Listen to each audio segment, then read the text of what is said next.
Good morning students. समावेशी शिक्षा के भाग 3 में आप सभी का स्वागत है। आज के इस वीडियो में हम जानेंगे कि समावेशी शिक्षा के संदर्भ में सामान्य बालक और विशिष्ट बालक, normal child and special child में मुख्य अंतर क्या है, इसकी अवधारणा को, इसके कॉन्सेप्ट को और भी अच्छे तरीके से हम लोग जानेंगे और समझेंगे। तो जैसा कि आप जानते हैं कि सामान्य बालक जो होते हैं वे उनको किसी भी प्रकार की शारीरिक बाधा और मानसिक बाधा नहीं होती है। वे अपने वातावरण में, अपनी परिस्थितियों में समायोजन कर सकते हैं, एडजस्टमेंट कर सकते हैं और अपनी आवश्यकताओं की पूर्ति भी कर सकते हैं। उनको किसी विशिष्ट आवश्यकता की जरूरत नहीं पड़ती है। लेकिन आज हम थोड़े अलग तरीके से इन दोनों में डिफरेंस देखेंगे कि सामान्य बालक और विशिष्ट बालक में के अंतर को जानेंगे। तो विशिष्ट सामान्य बालक जो होते हैं उनकी जो बुद्धि लब्धि है, वो उनका जो आईक्यू लेवल है, इंटेलिजेंट क्वेश्चंस जिसको हम बोलते हैं, उनकी आईक्यू लेवल जो है वो 90 से 110 के बीच पाई जाती है। तो उन्हें हम सामान्य बालक कहते हैं। तो विशिष्ट बालक का अर्थ है सामान्य से भिन्न होना, सामान्य से अलग होना। तो जो सामान्य है, सामान्य जो स्तर है 90 से 110 के आईक्यू लेवल का जो सामान्य लेवल है, जब इस सामान्य में जब डिफ्लेक्शन होता है, जब इस सामान्य में जब विचलन होता है, अब विचलन या तो ऊपर की ओर हो सकता है या तो फिर विचलन सामान्य से नीचे की ओर भी हो सकता है। तो ये जो डिफ्लेक्शन है ऊपर और नीचे, पॉजिटिव और नेगेटिव, ये डिफ्लेक्शन ही बालक को विशिष्ट बनाता है, सामान्य से अलग करता है। तो अब यहाँ हम समझते हैं कि डिफ्लेक्शन जो है, जो भिन्नता है सामान्य से जो अलग विशिष्ट बालक है, उनमें भी जो डिफ्लेक्शन हो रहा है या तो ऊपर हो रहा है या तो नीचे हो रहा है। इस रूप में हम समझेंगे कि जो विशिष्ट बालक होते हैं वो या तो सामान्य से ऊपर की कैटेगरी में आएंगे या सामान्य से नीचे की कैटेगरी में आएंगे। तो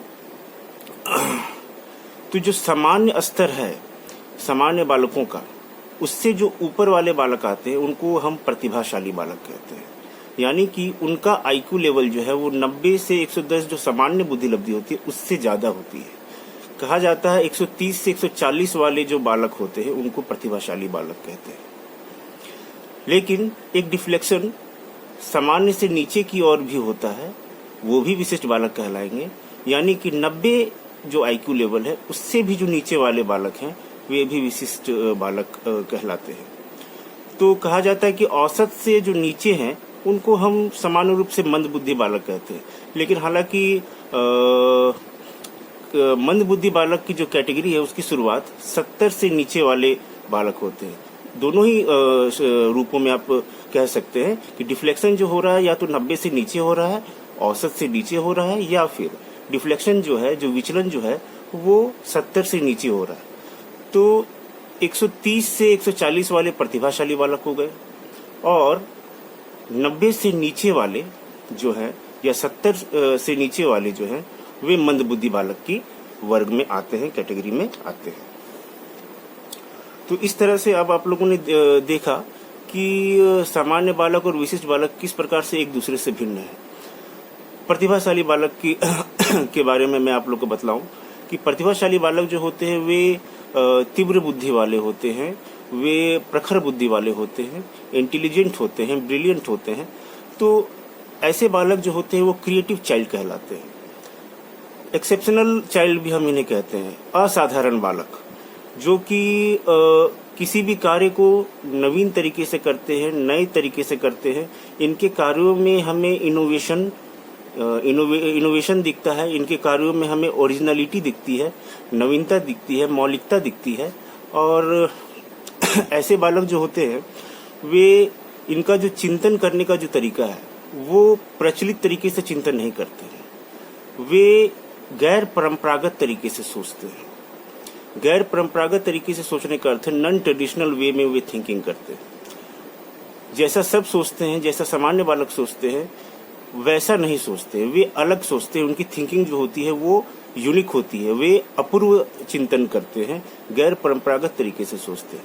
तो गैर परंपरागत तरीके से सोचने के कारण ही उनके कार्यों में, उनके व्यवहार में हमें क्रिएटिविटी दिखलाई देती है। क्रिएटिविटी का अर्थ ही होता है कि उनके कार्यों में कोई नवीनता, कोई नयापन दिखना, या फिर कुछ मौलिकता दिखना, ओरिजिनलिटी दिखना। तो प्रतिभाशाली बालक जो है वे भी विशिष्ट बालक की कैटेगरी में आते हैं।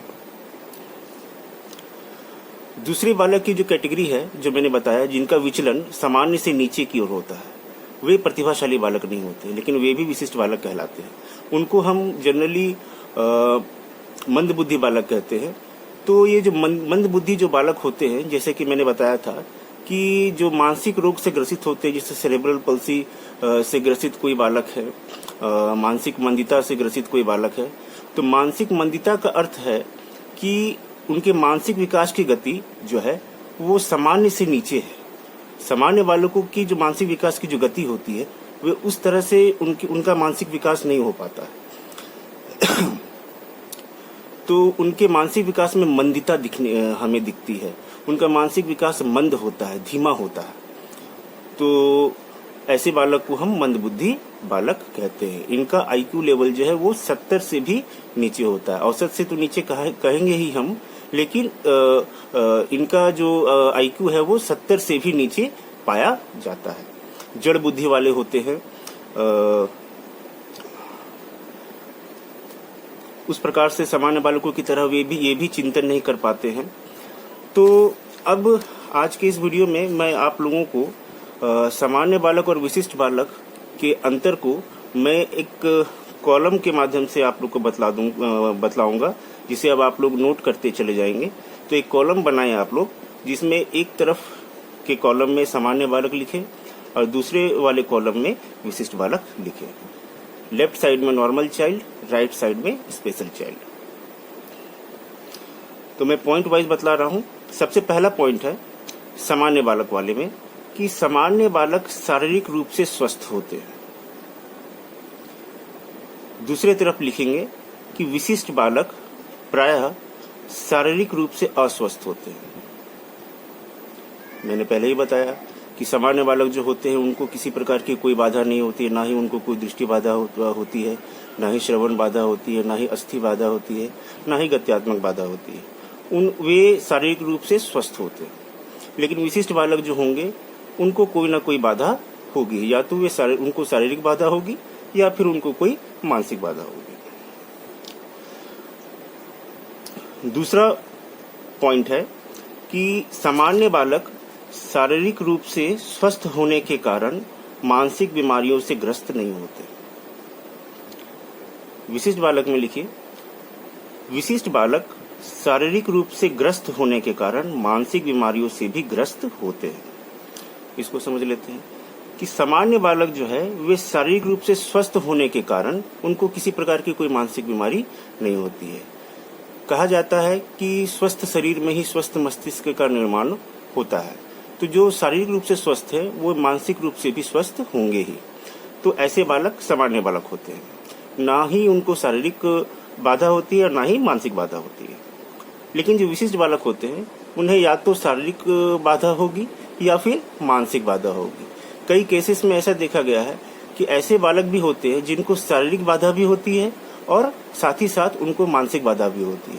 तो यानी मल्टीपल डिसेबिलिटी होती है। ऐसे बालक को एक बाधा से जब एक या दो बाधा से ज्यादा बाधा होती है तो उसे हम कहते हैं बहुबाधिता।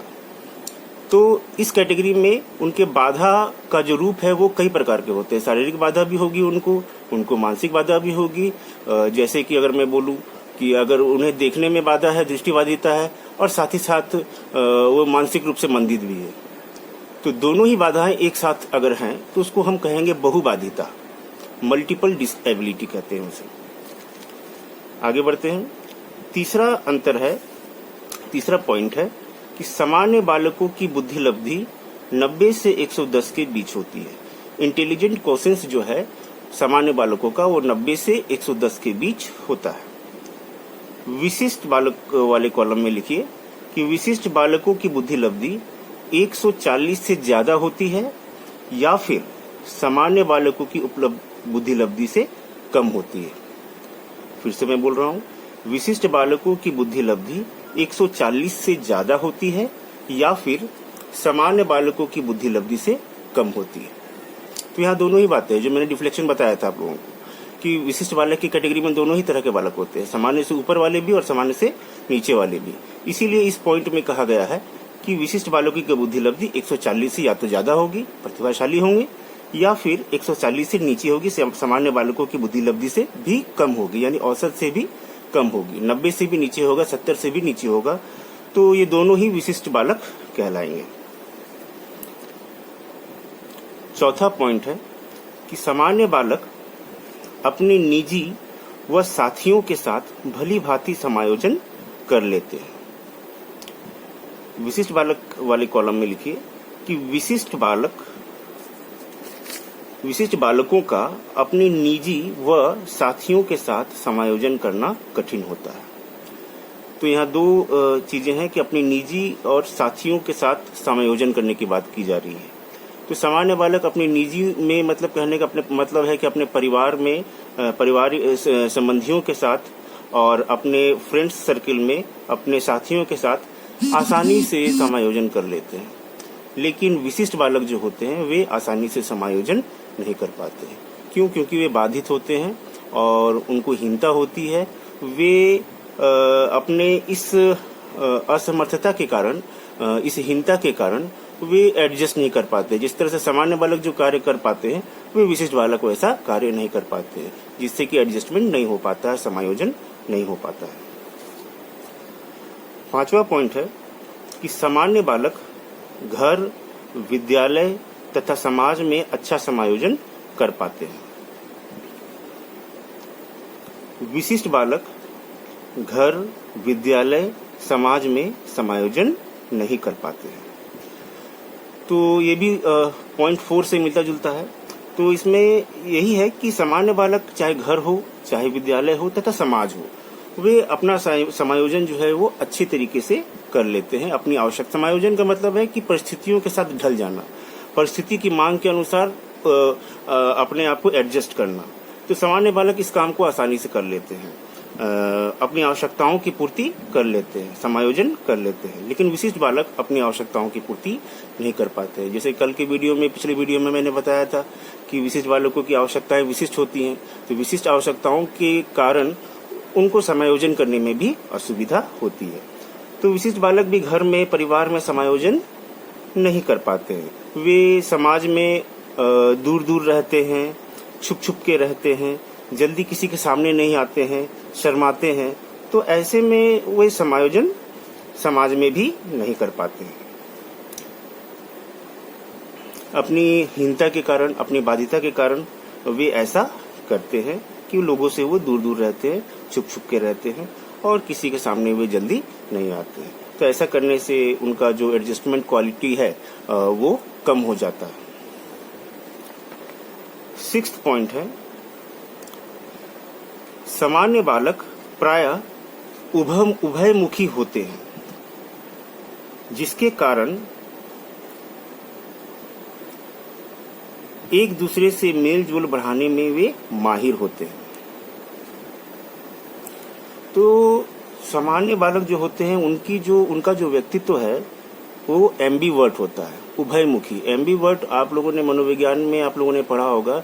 युंग का जो वर्गीकरण है, एक मनोवैज्ञानिक है युंग, उन्होंने व्यक्तित्व को 3 भागों में बांटा है, इंट्रोवर्ट, एक्सट्रोवर्ट और एम्बीवर्ट। अंतर्मुखी, बहिर्मुखी और उभयमुखी। तो जो सामान्य बालक जो होते हैं वो उभयमुखी होते हैं। ये हर परिस्थिति में एडजस्ट हो सकते हैं। वो उनका व्यक्तित्व बहिर्मुखी भी हो सकता है और उनका व्यक्तित्व जो है वो उभयमुखी भी हो सकता है, लेकिन वे अंतर्मुखी नहीं होते हैं। क्योंकि सामान्य बालक लोगों से मिलना जुलना पसंद करते हैं, सबके साथ संबंध बना करके चलते हैं, उनको कोई बाधा नहीं होती है तो वो सभी के साथ एडजस्ट भी कर लेते हैं। तो सामान्य बालक जो है उनका व्यक्तित्व जो है वो उभयमुखी होता है, जिसके कारण वो समाज में या फिर कक्षा में अपने मित्रों के साथ, लोगों के साथ मेल जोल बढ़ाने में वे एक्सपर्ट होते हैं, वे माहिर होते हैं। लेकिन विशिष्ट बालक जो होते हैं वे विशिष्ट बालक प्रायः अंतर्मुखी होते हैं। अंतर्मुखी का अर्थ है इंट्रोवर्ट होना। अंतर्मुखी का अर्थ है कि बालक जो है समाज में लोगों से मिलना जुलना पसंद नहीं करते हैं, उनको एकाकीपन पसंद है, वो अकेला ही रहना चाहते हैं। क्यों? क्योंकि वे अपनी हीनता को लोगों के सामने लाना नहीं चाहते, अपनी ग्रसिता को लोगों को दिखाना नहीं चाहते हैं। तो ऐसे में वे अपने अंदर ही अंदर उनका व्यक्तित्व जो है दब जाता है, जिसके कारण उनका व्यक्तित्व जो है अंतर्मुखी बन जाता है। वो सामान्य बालकों की तरह बहिर्मुखी नहीं होते हैं या उभयमुखी नहीं होते हैं। तो इनका पर्सनालिटी जो है विशिष्ट बालकों का वह अंतर्मुखी होता है।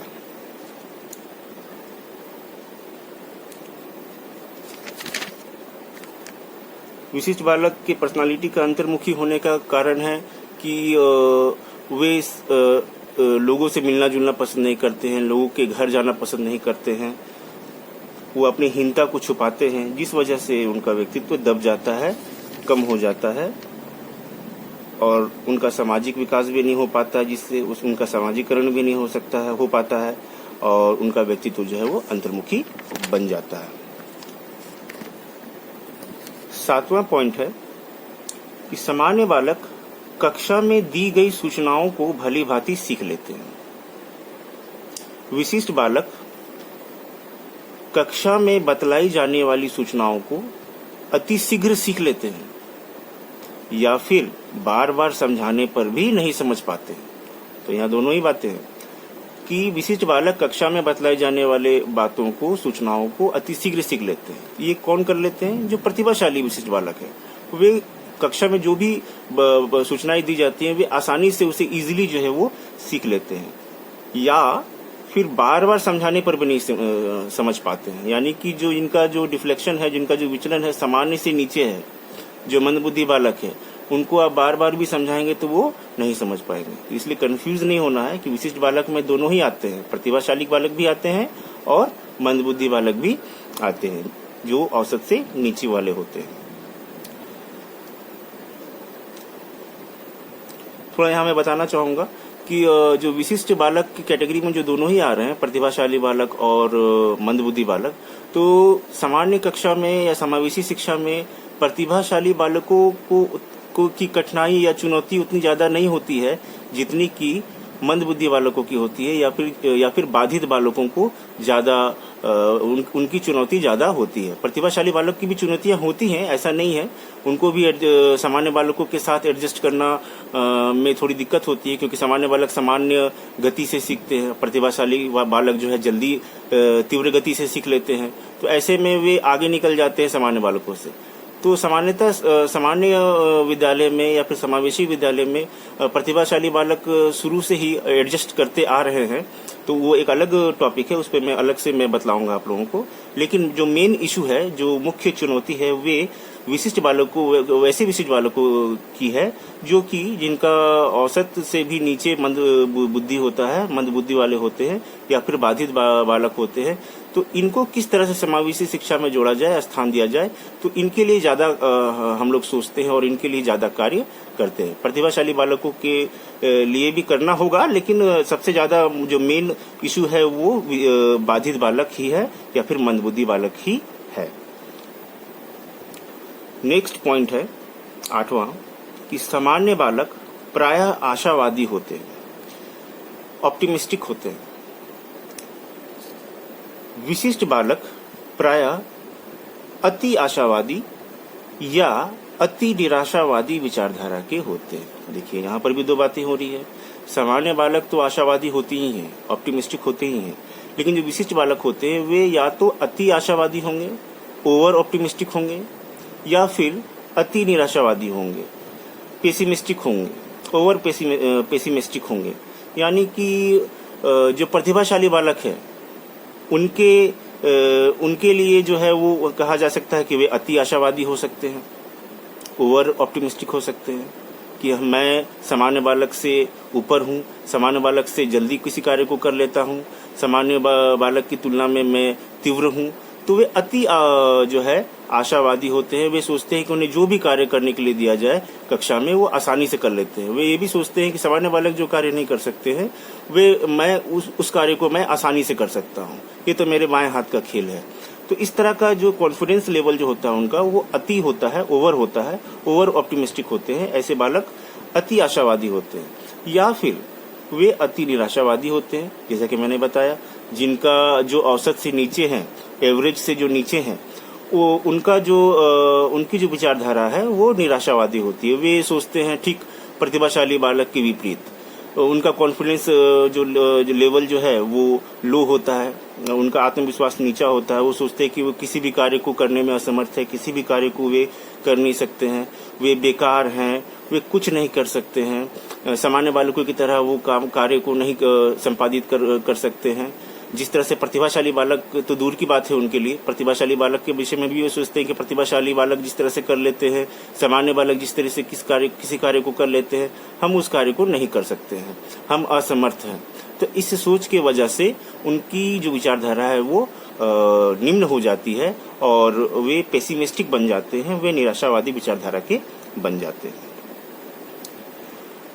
9th पॉइंट है, 9वां बिंदु है कि सामान्य बालक अपने संवेगों पर नियंत्रण रख पाते हैं। सामान्य बालक अपने इमोशन को कंट्रोल कर लेते हैं, लेकिन विशिष्ट बालक अपने संवेगों पर नियंत्रण नहीं रख पाते हैं। तो ये अंतर है, इमोशनली भी डिफरेंट है दोनों, कि सामान्य बालक अपने संवेगों पर, अपने इमोशन पे कंट्रोल कर लेते हैं क्योंकि उनको किसी प्रकार की कोई हिंसा होती ही नहीं है, उनको किसी प्रकार की कोई बाध्यता होती ही नहीं है। लेकिन विशिष्ट बालक जो है वे उनको बाध्यता होती है और वे कभी कभी होता है कि वे जो कार्य करना चाहते हैं, उनकी जो इच्छा है जिस कार्य को करने में, यानी इच्छित कार्य को वो कभी कभी नहीं कर पाते। तो वे किसी कार्य को नहीं कर पाने से वे अपने आप को कोसने लगते हैं कि वो सोचते हैं कि मैं इस कार्य को क्यों नहीं कर पा रहा हूँ जिस तरह से सामान्य बालक कर पा रहे हैं। तो ऐसे में वे शर्मिंदगी का शिकार हो जाते हैं, वे अपने आप से निराश हो जाते हैं, उनका जो स्वभाव है वो चिड़चिड़ा हो जाता है, कभी कभी वो क्रोधित भी हो जाते हैं, या फिर कभी कभी वो डर भी जाते हैं कि कभी कोई कार्य को दिया जाए तो क्या मैं उसको कार्य को नहीं कर पाऊंगा तो फिर क्या होगा। तो इस तरह का जो डर है, भय है, इस तरह का जो संवेग है उनके मन में आ जाता है। तो उनका जो संवेग है वो नेगेटिव होता है, उनका जो इमोशन है वो जो है वो ऋणात्मक होता है, ऋणात्मक संवेग होता है, नेगेटिव इमोशन होता है, और इस वजह से उनका जो संवेग है वो अस्थिर भी हो जाता है, वो हड़बड़ा जाते हैं। अस्थिर होने का तात्पर्य है, अनस्टेबल इमोशन होने का तात्पर्य है कि लड़खड़ाना, उनको समझ में नहीं आना कि किस परिस्थिति में किस तरह का रिएक्शन दिया जाना चाहिए। तो सामान्य बालक जिस तरह अपने संवेगों पर नियंत्रण कर लेते हैं, उस तरह से विशेष बालक अपने संवेगों पर नियंत्रण नहीं रख पाते हैं।